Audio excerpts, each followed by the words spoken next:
ऐसे ही शब्द सद्गुरु का, शब्दई मारा गिर पड़ा, शब्दई छोड़ा राज, जिन जिन शब्द विवेक किया उसका सर गया।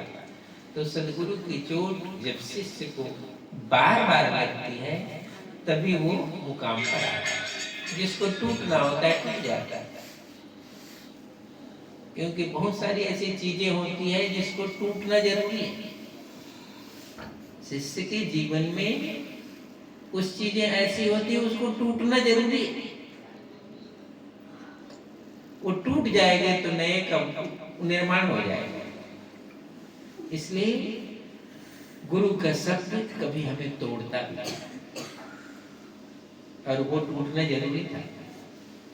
ये बाहर का जब तक नहीं टूटता है तब तक अंकर नैनो दीदार महल में प्यारा है।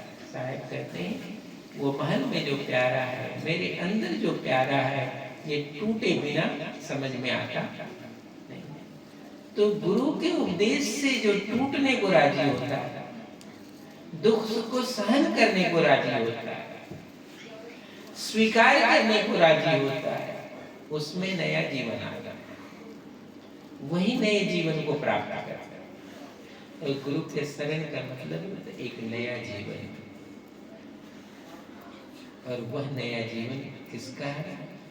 तृप्ति का है, आनंद का है, सुख और दुख दोनों से पार जाने का।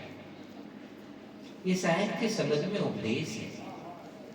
तो जैसे जैसे हम सद्गुरु के चरणों में बैठने का, उनके दीदार करने का, हम अपने अंदर भावों को जन्म देते हैं। वही भाव तुम्हें इस सब बंधन से मुक्त करता है। तो ये सद्गुरु की जो पूजा है, जो गुरुमुखी है, हंस है, ये परिवार